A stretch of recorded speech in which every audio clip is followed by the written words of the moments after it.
Bismillahirrahmanirrahim. Batman Umut Kervanı yardım faaliyetlerine devam etmektedir.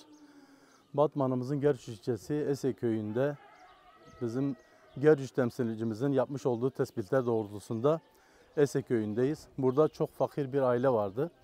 Bunların ev ihtiyaçlarını kanepe, koltuk, halı, ocak, fırın gibi eşyalarını temin edip kendilerine hem erzak, bayram şekeri, çocuklarına ayakkabı temin ederek köye geldik bugün. Muhtarımızdan da kendilerinden bilgi aldık.